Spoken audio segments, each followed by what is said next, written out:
Assalamualaikum warahmatullahi wabarakatuh. Halo teman-teman, perkenalkan nama saya Muhammad Rangga Andiantomo, mahasiswa dari Universitas Lambung Mangkurat, Fakultas Hukum, dengan NIM 2310 2113 100 41. Pada video kali ini, saya akan menyampaikan atau mengangkat sebuah kasus studi tentang terjadinya pencemaran dan perusakan lingkungan yang terjadi di Indonesia, yaitu yang viral saat ini, yang terjadi penambangan nikel di Raja Ampat. Seperti yang kita ketahui, pencemaran dan perusakan lingkungan ini sangat merugikan bagi bangsa dan negara, karena tindakan orang-orang yang mementingkan dirinya sendiri, teman-teman. Tindakan orang yang egois demi perekonomian mereka sendiri, mereka sampai merusak dan mencemarkan sumber daya alam yang ada di Indonesia.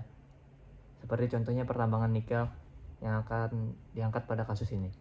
Dan pengerusakan lingkungan sendiri sudah diatur dalam pasal 1 angka 16 Undang-Undang Nomor 32 Tahun 2009. Dan untuk pencemaran lingkungan sendiri sudah berada di pasal 1 angka 14 Undang-Undang Nomor 32 Tahun 2009.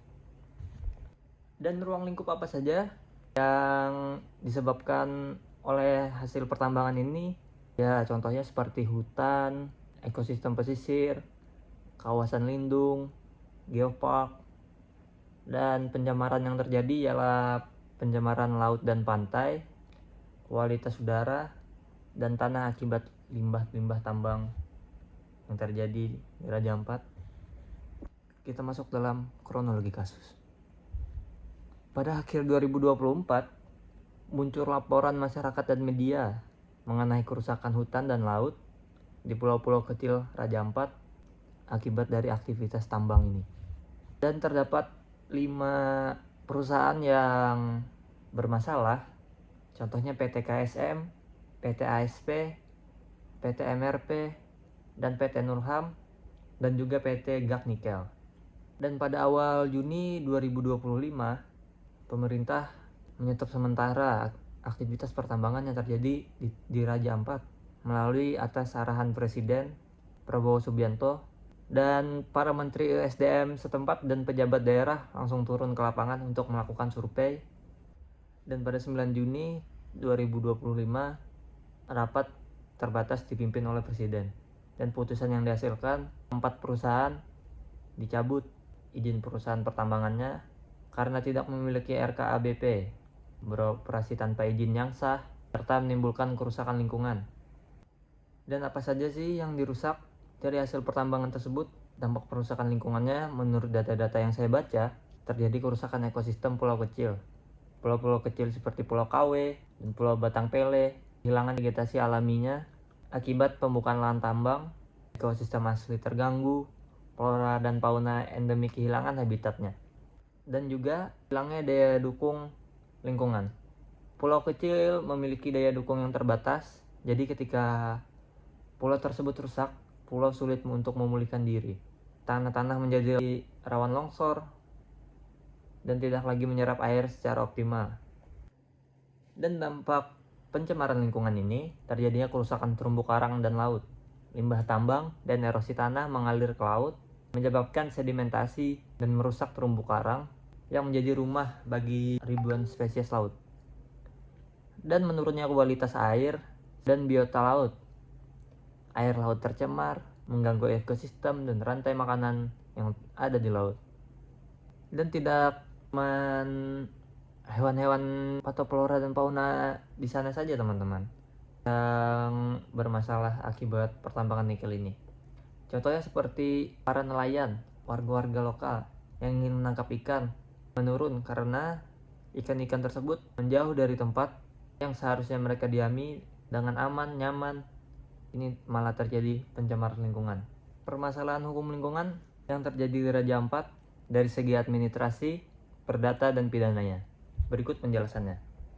Di dalam segi administrasi, beberapa perusahaan beroperasi tanpa RKABP yang sah, dan cuma ada 1 perusahaan yang memiliki RKABP, yaitu PT Gak Nikel. adanya izin usaha pertambangan yang tidak aktif atau tidak diperpanjang atau tidak sesuai aturan, dan juga dugaan pelanggaran terhadap kewajiban administratif seperti dokumen AMDAL yang tidak lengkap atau tidak dilaksanakan. Dan dari segi administratif, menurut pasal 76 ayat 2 Undang-Undang Nomor 32 Tahun 2009 terdapat teguran tertulis, paksaan pemerintah, pembukuan izin lingkungan, atau pencabutan izin lingkungan. Dan dari segi perdata, permasalahannya ialah kerugian yang ditimbulkan terhadap masyarakat dan lingkungan sekitar, seperti rusaknya ekosistem laut dan darat, terganggunya mata pencaharian nelayan dan warga lokal. Masyarakat dapat mengajukan gugatan perdata ini karena kerugian yang dialami. Jenis gugatan yang terdapat pada pasal 91 sampai 93 Undang-Undang Nomor 32 Tahun 2009 dan KUHP tentang perbuatan-perbuatan melawan hukum pasal 1365. Gugatan lingkungan hidup oleh masyarakat yang dirugikan, gugatan oleh kelompok masyarakat, dan juga gugatan oleh organisasi lingkungan hidup. Dan dari segi pidananya, jika terjadi pencemaran atau perusakan lingkungan secara melawan hukum seperti membuang limbah tanpa izin atau menambang sehingga merusak parah, pelaku dapat dipidana jika terbukti salah. Sesuai pasal 98 sampai 100 Undang-Undang Nomor 32 Tahun 2009, sanksinya berupa penjara 3 sampai 15 tahun dan denda 3 sampai 15 miliar dengan pidana tambahan seperti pencabutan izin, perampasan keuntungan, atau penutupan usaha. Penyelesaian masalah lingkungan menurut prinsip hukum lingkungan dapat dibedakan menjadi dua, teman-teman, yaitu litigasi dan non-litigasi. Jalur litigasi ini yaitu melalui jalur pengadilan seperti perdata, pidana, atau tata usaha negara.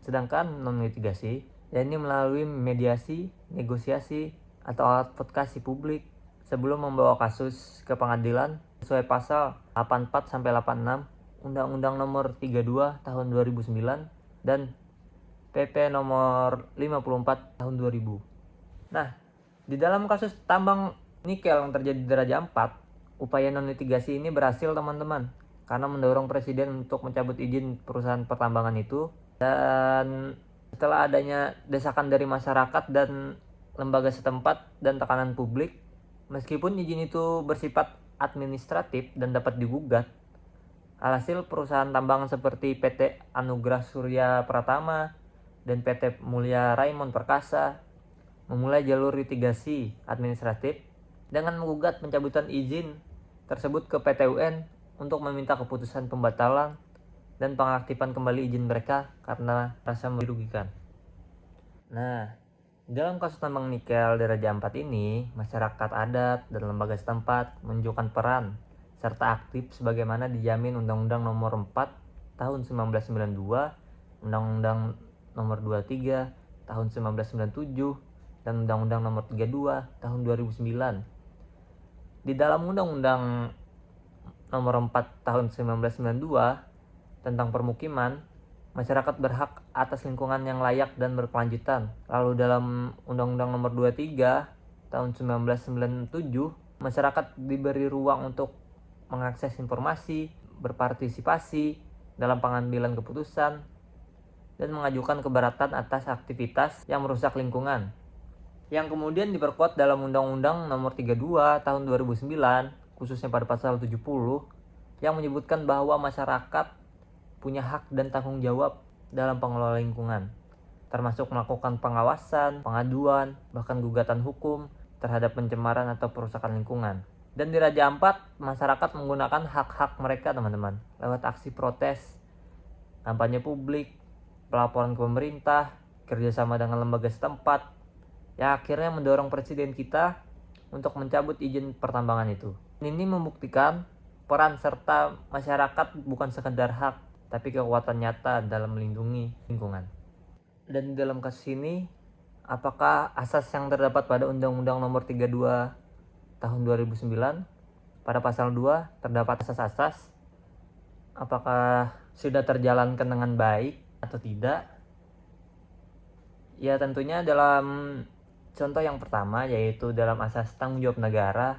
Negara bertanggung jawab mencabut izin dan menindak pelaku tambang yang merusak lingkungan di Raja Ampat, teman-teman. Dan untuk asas kelestarian dan keberlanjutan, setiap pemanfaatan sumber daya harus mempertimbangkan kelestarian ekosistem untuk generasi kini dan mendatang. Aktivitas tambang nikel yang merusak ekosistem pulau kecil secara langsung melanggar asas-asas kelestarian ini, teman-teman. Dan untuk asas selanjutnya yaitu asas partisipasi. Pengelola lingkungan hidup harus melibatkan masyarakat baik dalam perencanaan maupun pengawasan. Nah, di dalam kasus Raja Ampat ini menunjukkan pentingnya penglibatan masyarakat lokal dan pemerhati lingkungan dalam memantau dan melaporkan dampak pertambangan. Nah, yang berikutnya ialah asas keadilan. Ya, seperti yang kita tahu, eksploitasi nikel di pulau kecil tanpa memperhatikan hak-hak masyarakat lokal dan generasi mendatang termasuk melanggar asas keadilan.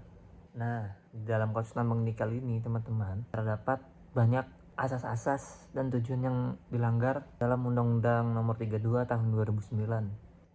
Seperti asas kelestarian dan keberlanjutan, eksploitasi nikel yang menyebabkan kerusakan hutan, pencemaran air, jelas bertentangan dengan asas ini karena mengancam kelangsungan ekosistem dan kehidupan masyarakat sekitar. Dan dalam asas partisipatif, masyarakat dan aktivis lingkungan turut menyuarakan penolakan terhadap tambang. Namun, partisipasi masyarakat harus terus ditingkatkan agar keputusan yang diambil benar-benar mewakili kepentingan bersama. Dan contoh yang dilanggar selanjutnya ialah asas keadilan, yaitu kerusakan lingkungan yang diakibatkan oleh pertambangan ini lebih banyak dirasakan oleh masyarakat lokal, sementara manfaat ekonomi tidak dirasakan secara merata. Ini menimbulkan ketidakadilan lingkungan. Dan tujuan perlindungan lingkungan dalam pasal 3 Undang-Undang Nomor 32 Tahun 2009, tujuannya ialah melindungi wilayah NKRI dari pencemaran dan kerusakan, menjamin keselamatan dan kesehatan manusia, menjaga kelestarian ekosistem dan fungsi lingkungan, mewujudkan keadilan antar generasi, dan pembangunan berkelanjutan. Dan ya, mungkin sekian yang dapat saya sampaikan. Terima kasih semuanya telah menonton. Jangan lupa di like dan subscribe. Saya Rangga, saya pamit.